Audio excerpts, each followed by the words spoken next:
मैं अक्सर करुणा की आदतों से खींच उठता हूँ। दुनिया में हर व्यक्ति को अपनी हैसियत और सम्मान की चिंता रहती है, मगर उसको कहाँ। सायकल कार्यालय से लौटने पर मुझे करीब हर रोज उससे बातें सुनने को मिल ही जाती हैं। अब यही देखिए, सामने के ब्लॉक वाले राजनाथ से सभी बचते हैं, किंतु यहाँ दिल खोलकर उसका स्वागत किया जा रहा है। मुझे तो फुर्सत कम ही मिलती है, मगर बाहर आते जाते या सुबह कभी कभी बाहर निकलकर खड़े होने पर सामने वाले ब्लॉक के क्वार्टर पर नजर पड़ ही जाती है। यहाँ कॉलोनी सस्ती है श्रमिक वर्ग के लिए, लेकिन अधिसंख्यक क्वार्टरों में अच्छी हैसियत के लोग अपने नाम आवंटित करा के या अन्य कई तरीकों से हासिल करके शान से रहते हैं। इन्हीं छोटे क्वार्टरों में हर तरह की आधुनिक सुविधाओं का सुख भोगा जा रहा है। हर क्वार्टर के सामने एक सहन है जहां जाड़े में परिवारजन बैठकर धूप खाते हैं और आपस में या अगल बगल के वैसे ही लोगों से आराम से गपशप करते हैं। परंतु जब से राजनाथ आया है और समूचे परिवार के साथ वहां जमकर बैठने लगता है, वे दिक्कत महसूस करने लगे हैं। जब राजनाथ का परिवार आकर बैठना शुरू करता है, उनकी नाक भौं सिकुड़ जाती है और वे धीरे धीरे उठकर भीतर चले जाते हैं। एक रोज राजनाथ के ठीक बगल में एक तरफ रहने वाले राजेश भाटिया से मिलने पर अपना दुखड़ा रोने लगे। अरे क्या बताऊं भाई साहब, जब से यह शख्स आया है सांस लेना मुश्किल हो गया है। जिधर जाइए मौजूद, नाका नाका बंद हो गया है। जी क्या बड़ा काम, क्या छोटा काम। अमन चैन के साथ आप कुछ भी नहीं कर सकते। आखिर ऐसी क्या बात हो गई, मैंने उस उत्सुकतावश पूछा। भाई साहब क्या क्या बताऊं, एक बात तो है नहीं। अब यही देखिए, जब तक यह लोग नहीं आए थे यहाँ बड़ा अमन चैन रहता था। जननाएं बैठकर काटती बुनती थी, धर्म भक्ति की बातें करती थी। मेरे पप्पू की हाई स्कूल की बोर्ड की परीक्षा है, आराम से पढ़ लेता था। अब कल की ही बात है, पप्पू बाहर सहन में मेज कुर्सी लगाकर पढ़ रहा था, खूब मन लगा रहा था। तभी उसके गंदे लड़के बाहर आकर शोर मचाते हुए गेंद खेलने लगे। मैं दफ्तर नहीं गया था, तबीयत कुछ ढीली थी, तो मैंने बहुत प्यार से उन बदतमीज छोकरों से कहा, बच्चों तुम उधर मैदान में जाकर खेलो, यहाँ भैया पढ़ रहा है ना। अरे भाई साहब, इतना कहना था कि भीतर से पूरी फौज आकर डट गई। सभी एक साथ बोलने लगे। पिल्ला जैसे एक 3 साल का बच्चा है, वह भी ललकारने लगा, क्या कर लोगे। मैं हंसकर कोई बहाना बनाकर वहां से खिसक गया। राजनाथ हिंदी का एक प्रूफ रीडर है, जिसे और कई प्रयासों से प्रूफ इकट्ठे करके पढ़ने की जरूरत पड़ती है। जब मैंने सुना कि प्रूफ रीडर होकर भी अपने को पत्रकार कहता है, मुझे बड़ा गुस्सा आया। वह हमेशा व्यस्त ही रहता है, कभी खटखट, कभी खुटखुट, कभी बाहर बैठकर प्रूफ पढ़ना, कभी बीवी बच्चों से जोर जोर से बातें करते हुए किसी काम के लिए निर्देश देना, बार बार जाना साइकिल से, और ऐसी व्यस्तता में पड़ोस वालों से मोर्चा भी लेना। और शीघ्र ही वह एक झगड़ालू, बदतमीज और गंदे व्यक्ति के रूप में कॉलोनी में कुख्यात हो गया। मैंने करुणा से पहले ही कह दिया था कि ऐसे लोगों से बचकर रहने में ही भलाई है, मगर आज शाम को जब कार्यालय से आया और करुणा ने जो कुछ बताया, उससे मेरी क्या हालत हुई उसके शब्दों में व्यक्त करना कठिन है। सामने वाले ब्लॉक में जो है ना, अरे आप तो उनको जानते ही हैं, वे ही दोपहर में आए थे, पूरे 10 ताजे भुट्टे लाकर देते हुए कहा, बहन गांव गया था, मकई की फसल बहुत अच्छी हुई, जिया जी को भी धीमी आंच पर भून कर दीजिएगा, जलाइएगा नहीं, अभी कुछ देर बाद दूंगी, सचमुच बड़े दुधारू और मीठे हैं। मुझे बड़ा गुस्सा आया। मेरे आते ही तुमने ये क्या बेसिर पैर की बात शुरू कर दी। सामने वाले बहन जीजा भुट्टा, वाहियात बात। अरे आप नहीं जानते, ये मेरे मायके के बगल वाले गांव के ही रहने वाले हैं। उसी नाते मुझसे बहन का रिश्ता जोड़ लिया, हमेशा बहन बहन कहते रहते हैं।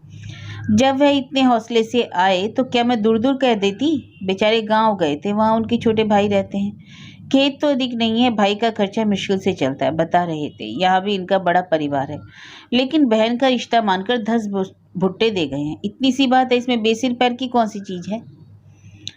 तुम हमेशा किसी प्रपंच में पड़ी रहती हो, दुनिया में सबसे अक्लमंद तो तुम ही हो ना।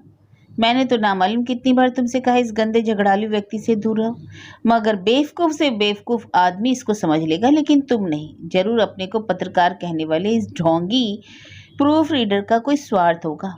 जानता है मैं अच्छे सरकारी पोस्ट पर हूँ, प्रभावशाली लेखक हूँ, अनेक पत्र मालिकों से मेरी अच्छी जान पहचान है। कोई सिफारिश कराने के लिए रिश्ता जोड़कर पहुंच गया तो इसमें कौन सी बुराई है। अगर वह अपना कोई काम कराने के लिए अनुरोध करे तो आप कर दीजिएगा। एक गरीब जरूरतमंद आदमी का भला हो जाएगा तो आपका भी नाम होगा। तुम्हारी इस फालतू सलाह पर चलना शुरू कर दूं तो लोग माटी के देवता की तरह चरण छू छू कर मेरा ही लोप ना कर दें। बकवास छोड़ो और जल्दी से चाय ले आओ। खबरदार कि भुट्टा भुट्टा मेरे सामने आया। अरे भुट्टे ने आपका क्या बिगाड़ा है कि इतना खफा हो रहे हो? इस समय थोड़ी दूंगी, कुछ देर बाद खाकर देखिएगा कि कितना दुधारू और मीठा है। यह कहकर करुणा जल्दी जल्दी कमरे से बाहर निकल गई। इस लापरवाही भरी अवज्ञा पर मुझे गुस्सा आया, मगर ऐसे तुच्छ विषय पर गरजने तड़पने के सिवाय कोई बात तो की नहीं जा सकती। नाश्ता करने के पश्चात मेरा क्रोध दूध के उबाल की तरह खुद ब खुद नीचे बैठ गया और मैं इस प्रसंग को भूल गया। परंतु कुछ दिनों बाद फिर वही यानी बहन भाई का रिश्ता जारी। उसके साथ मुझे जीजा के रूप में घसीटा जा रहा है, जबकि आज तक मेरी बातचीत भी उससे नहीं हुई।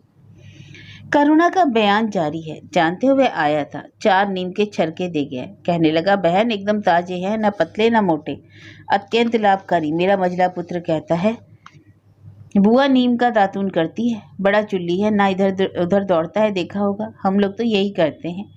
जीजा से कह दीजिएगा, पेस्ट करते हो तो छोड़ दे, इससे अच्छा तो दांतों के लिए कुछ और भी नहीं। चिंता की बात नहीं, मैं तो देहात का हूँ, किसी पेड़ पर चढ़ जाता हूँ, ला दिया करूँगा। जैसे अपने लिए लाता हूँ, यहाँ के लिए भी आ जाया करेगा। मैं चिढ़ गया। दातून जैसी तुच्छतम बात को इतने विस्तार से मैंने मुंह बिगाड़ कर दूसरी तरफ मुंह करके कहा, जब तुम्हारा सगा भाई है तो वह क्या करती रहती हो? इज्जत से राजनाथ भैया नाम लेकर कहा करो ना। वह हंसने लगी, बोली, यह तो आप ठीक कहते हो, मगर वह उम्र में मुझसे छोटा जो है। चलिए, 1-2 बार निकल गया मुँह से, आपको भी तो जीजा कहा जा रहा है। जब इस घर में रहता हूँ तो तुम्हारे ऐसे किस्से सुनने ही पड़ेंगे। यदि मुझे पहले ही मालूम हो जाता कि मेरी शादी इस जमाने में भी दातून करने वाली एक जिद्दी औरत से हो रही है तो फौरन मना कर देता। शादी के पूर्व जन्म कुंडली भी देखी थी ज्योतिषी पुरोहित ने, मगर ऐसी छोटी बात की भविष्यवाणी भी नहीं कर सके। आप गंवार की तरह मुझे औरत औरत तो ना कहिए। आपको मैं मर्द या मर्दवा कहूँ तो तीता लग जाएगा। उस रोज परस्पर खूब व्यंग्यवान छोड़े गए। मैं कुछ कहकर बाहर निकल गया। उसके बाद मैंने चुपचाप भोजन किया और कोई बात किए बगैर स्कूटर या दफ्तर के लिए प्रस्थान कर दिया। मेरा रास्ता राशन की दुकान के बगल से ही निकलता है। शायद मिट्टी का तेल आया था और खूब भीड़ थी। मैं क्या देखता हूँ कि राजनाथ नाम का वह शख्स अपने उसी शैतान लड़के रंजन को एक टीन के डब्बे के साथ दोनों हाथों में पकड़कर आगे खड़े कई लोगों की खोपड़ियों के ऊपर उठाए कई चिल्लाहटों के बीच स्वयं भी चिल्ला रहा है। अरे ए राशन वाले बनिया जी, मिट्टी का तेल शीघ्र दीजिए इस बालक को। बहुत देर से आया हूँ बनिया जी, समझ लीजिए भली बाती। इस बार ब्लैक नहीं कर पाएंगे, तत्काल देना होगा, अन्यथा मैं विशेष राशनिंग अधिकारी और विशेष पुलिस अधिकारी को लिखित प्रतिवेदन दूंगा। उसका चेहरा तमतमाया हुआ था और गर्दन की नसें फूल फूल जा रही थी और बाल की धुरें उड़ रही थी। यह दृश्य देखते हुए मेरा स्कूटर आगे बढ़ गया। मुझे बड़ी हंसी आई उसकी यह दुर्दशा देखकर, खासकर इसलिए कि हिंदी का एक मामूली प्रूफ रीडर इस हालत में भी शुद्ध हिंदी बोलकर पत्रकार होने का पाखंड भरा नाटक कर रहा है। उसके 1 मास उपरांत मेरे 10 वर्षीय पुत्र राजीव का जन्मदिन पड़ा। स्वाभाविक है कि ऐसे शुभ अवसरों पर छोले भटूरे, मिठाइयाँ, दही बड़े, केक, आइसक्रीम आदि का इंतजाम हुआ और कुछ बच्चों और दंपतियों को आमंत्रित भी किया गया। करुणा का उत्साह देखते ही बनता था। उसका राजनाथ से रिश्ता तो चल ही रहा था और वह शख्स दातून तो देता ही है। 2 बार गांव से लाया सामान भी, एक बार 60 का चावल और दूसरी बार आधा किलो मूंग की दाल। करुणा ने स्वप्निल मुस्कान छोड़ते हुए मुझसे कहा, राजनाथ उनकी पत्नी और बच्चों को भी बुला लेती हूँ। राजीव तो उस शैतान बच्चे रंजन के साथ खेलता भी है। गुस्से से मेरी आंखें निकल आईं। ऐसे मौके पर भी तुम चाहती हो कि जो कुछ इज्जत बची रह गई है उससे वह भी खाक मिल जाए? अरे इसमें इज्जत बेइज्जती की क्या बात है? आपको इस मौके पर खुश रहना चाहिए और अपने दिल को भी खुला रखना चाहिए। जब उनके बगल के भाटिया लोग और उनके बच्चे आ रहे हैं तो राजनाथ लोगों को ना बुलाया जाए तो कैसा लगेगा? जब वह मुझे बहन मानते हैं तो क्या मैं उनको अपना दुश्मन मान लूं और ना बुलाऊं? तुम तो दातून से इतनी बुलबुल हो गई हो। खबरदार, उन शिवजी के बारातियों को अगर बुलाया तो मुझसे बुरा ना होगा। करुणा काफी गुस्सा गई और बाईं तरफ मोड़ और मुंह बनाकर बोली, मैं तो समझ नहीं पाती कि आपका कैसा दिल दिमाग है। आप बड़ा लेखक तथा अफसर बनते हैं, ऐसे विचार रखते हैं। उनकी खासी अच्छी शक्ल सूरत है, वे इंसान हैं। वे किसी का कुछ बिगाड़ते नहीं, किसी से कुछ मांगते नहीं, बस थोड़ा गरीब है, कपड़े लत्ते वैसे नहीं है, लेकिन अपने लिए दिन रात मेहनत करते हैं, तो अब आपने हिकारत से शिवजी का बाराती बना दिया। अरे लड़के हैं, आपस में मिलकर खुश होंगे, खेलेंगे। फंक्शन तो उन्हीं का है, उनके अंदर तो नफरत और भेदभाव नहीं। पता नहीं ये सब बातें कहाँ से आ गई आपने। मैंने गुस्से को दबाते हुए कहा, देखो तुम ठंडे दिमाग से चीज़ों को सोचो। फंक्शन के बाद तुम राजीव के हाथी मिठाई, भटूरे, दही बड़े वगैरह सभी कुछ भिजवा देना। उस शख्स के पड़ोसी आ रहे हैं जिनसे उसके लिए आए दिन झगड़े होते रहते हैं। अगर कोई बदमजगी हो गई तो किसी को मुंह दिखा नहीं पाएंगे। बाद में सामान भेजकर खूब अच्छी तरह से रिश्तेदारी निभा लेना। साफ बता देना, अगर तुमने कहना नहीं माना, मनमानी की, तो मैं इस आयोजन में शामिल नहीं होऊंगा। खैर वह तो नहीं हुआ जो करुणा चाहती थी। फंक्शन में रौनक रही और 10 बजे तक बच्चों ने खूब आनंद उठाया। दूसरे दिन सवेरे करुणा ने एक बड़े कटोरदान में सभी चीज़ें सजाईं और उसे एक झोले में रखकर राजीव को थमाते हुए कहा, कह देना मेरी जन्मदिन की पार्टी थी, मम्मी ने भिजवाए हैं। राजीव के लौटने में देर हो गई। उसके हाथ में वही झोला लटक रहा था। करुणा खुश हो गई। देखी कितने समझदार हैं, कटोरदान को खाली करके लौटा दिया है। राजीव के कमरे में कदम रखते ही करुणा ने पूछा, क्या हुआ बेटा, पूरा बात बताओ, सभी खुश हुए ना। राजीव ने झोला फर्श पर रखते हुए जो कुछ बताया उसका आशय कुछ दूसरा ही था।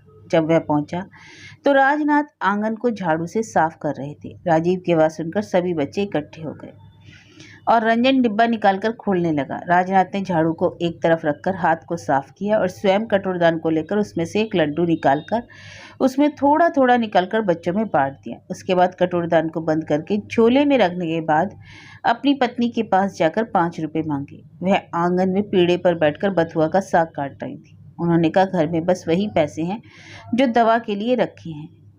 धीमी आवाज में कुछ कहकर स्वयं कमरे में जाकर 5 रुपए के साथ लौट आते हुए उन्होंने रंजन को बुलाया और उसे 5 रुपए थमाकर उसके कान में कुछ कहा। उसके बाद रंजन ने राजीव के पास आकर वह 5 रुपए का नोट उसके हाथ में देते हुए कहा, भैया जन्मदिन की बधाई। हमने आपके जन्मदिन का प्रसाद ले लिया, बुआ को भी हमारी तरफ से बधाई कह दीजिएगा। यह झोला लेते जाइए। करुणा का चेहरा स्याह हो गया। उसने जल्दी से झोले में से कटोरदान निकालकर खोल कर देखा।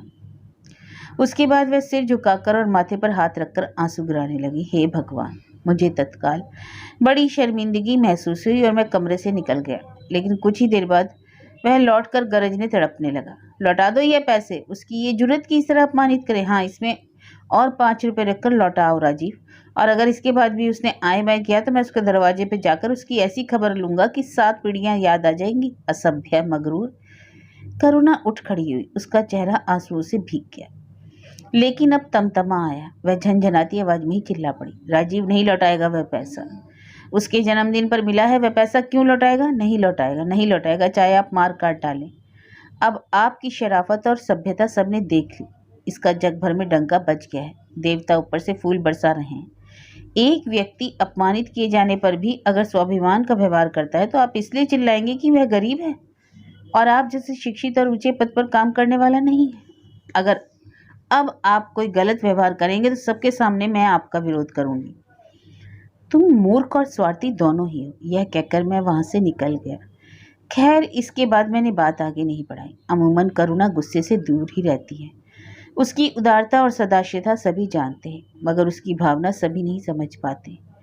और एक व्यक्ति मिला भी है तो वह असभ्य और झगड़ालू पखंडी पहले नंबर का।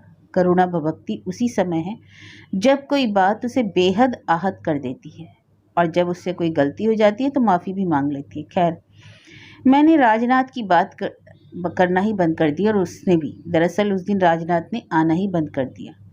लेकिन कुछ दिनों बाद एक शाम जब मैं कार्यालय से आया तो नाश्ते के बाद करुणा ने राजनाथ की फिर से चर्चा छेड़ दी। मैं पहले ही संकल्प कर चुका था, इसलिए मैं कुछ बोला नहीं।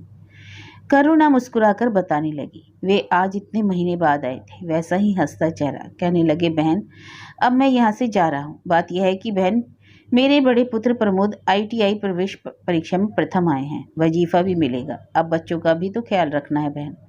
शांतिपूर्ण वातावरण भी तो मिलना आवश्यक है। यहाँ से उसे ऐसा कुछ भी ना मिला। यह तो भगवान की ही कृपा है कि ऐसी सफलता मिली। यहाँ तो हर आदमी दुश्मन, आगे पीछे अगल बगल। यह मकान मेरे नियमानुसार आवंटित है, मगर व्यवहार ऐसा मानो मैंने चोरी करी हो। किराया नहीं देता, बात बात पर अपमान। खैर, आपका जो स्नेह और समर्थन प्राप्त हुआ उससे मेरा साहस बना रहा। मैं गांव गया था, इस वर्ष खूब आम है। इस झोले में बीजू आम है, हनुमान जी का प्रसाद है और नीम के 4 छरके हैं। मुझे आशीर्वाद दीजिए, इधर आऊंगा, जरूर दर्शन करूंगा। मुझे फिर गुस्सा आने लगा, मगर यह सोचकर उस पर काबू पाने में सफल हुआ कि शीघ्र ही एक बड़ा कंटक दूर हो जाएगा।